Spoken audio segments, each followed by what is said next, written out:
Hi everyone, my name is Karen Trimby and I am a Reiki master, teacher, and founder of Reiki Wings. A lot of people have asked me, what is Reiki? And I usually give them the typical spiel of it's a Japanese technique for stress reduction and relaxation that also promotes healing through channeled universal life force energy. However, Reiki is so much more than that. So I thought it would be helpful to create some videos that really get to the heart of what Reiki is, how it's applied, and what it can do for a person. So I came up with Reiki 101. Reiki 101 is an introduction to Reiki and will be a multi-part video course. This is not a course that will end up with attunements. You will not be attuned. You will not be a Reiki practitioner. You will not learn any sacred symbols, but you will have all the knowledge that you need to make informed decisions regarding your motivation to receive a Reiki treatment or even become a Reiki practitioner. The info given in Reiki 101 comes directly from Reiki, the Healing Touch First and Second Degree Manual by William Lee Rand. I use this manual in my classes, so if you decide to take a level 1 or 2 class with me, you'll receive this manual. So make sure that you like and subscribe to my page so that you can stay updated when the new videos are posted. So without further ado, let's begin. Reiki 101, an introduction to Reiki, Part 1. Reiki is a Japanese technique for stress reduction and relaxation that also promotes healing. It was discovered by Mikao Usui in March of 1922. The word Reiki comes from Japanese kanji. Kanji are ideograms used in the written language of Japan. They originally came from China and are based on simple drawings.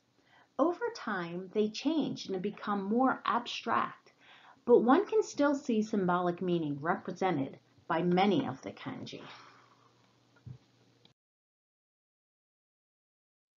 The word Reiki is represented by two kanji, Rei and Ki.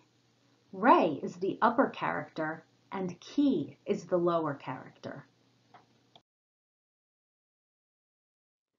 The meaning of Rei is universal, and this is a definition many have used. However, Japanese ideograms have many levels of meaning. They vary from the mundane to the esoteric. So while it is true that Rei can be interpreted as universal, meaning that it is presented everywhere, there is a deeper understanding of this kanji, which for our use is more meaningful in describing the healing art of Reiki. As you can see, the kanji for Rei is composed of 3 sections, upper, middle, and lower. The upper section portrays clouds, and its meaning has to do with the heavens. In this case, the spiritual realms are represented, and more specifically, those higher areas of consciousness that are beyond ego. This area goes by various names, such as spiritual consciousness, the universal mind, God, the supreme being, the third heaven, and so forth. It's out of these realms that creativity, genius, miraculous experiences, and spiritual healing originate. The middle section of the figure, which is composed of 3 rounded squares, represents 3 aspects of a human being: body, mind, and spirit. More specifically, this section represents the healer, who is located between heaven and earth and acts like a bridge to bring the wisdom, guidance, and healing of heaven down to the people living on earth.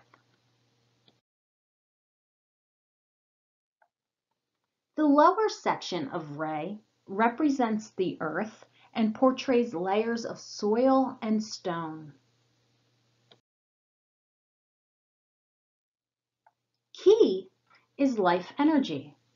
It is also known as the vital life force of universal life energy.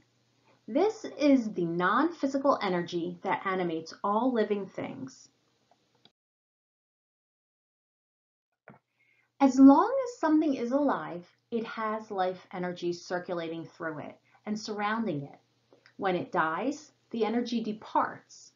If your life energy is low, or if there is a restriction in its flow, you will be more vulnerable to illness. When it is high and flowing freely, you are less likely to get sick. Life energy plays an important role in everything we do. It animates the body and has higher levels of expression.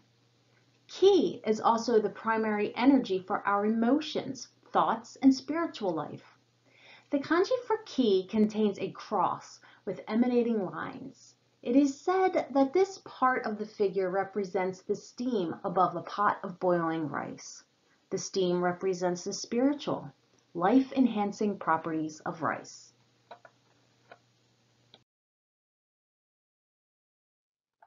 The Chinese place great importance on life energy, or qi. They have studied it for thousands of years and have discovered there are many different kinds of qi. The Yellow Emperor's Classic of Internal Medicine, which is over 4,000 years old, lists 32 different kinds of qi, or ki. The Japanese also think of ki as having many ways it can express. As you can see, the original or healthy ki, unhealthy ki, disappointment, excitement, depression, generosity, and so on.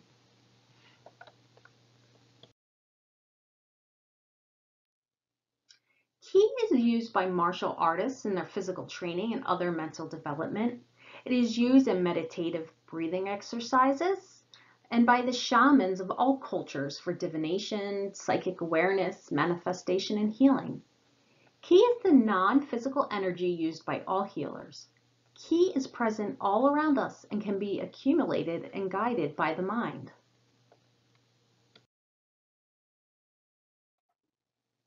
A Russian researcher developed a method in the 1940s for photographing the field of energy that surrounds a person. In fact, Ki is thought to be the underlying energy of everything that exists.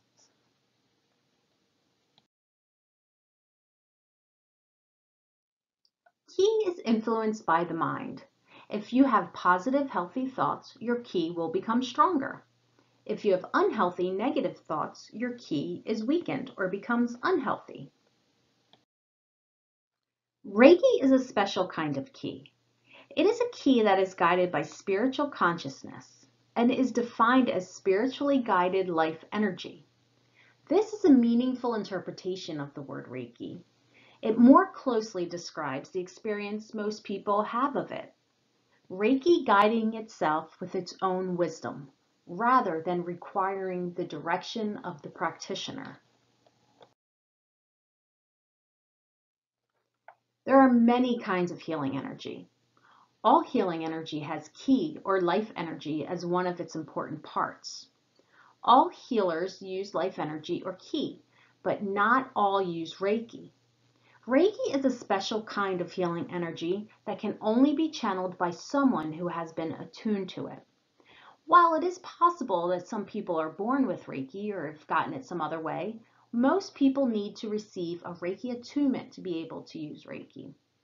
Therefore, most healers who have not received the Reiki attunement from a Reiki master are not using Reiki, but another kind of healing energy. Healers who have not taken a Reiki class can benefit from doing so.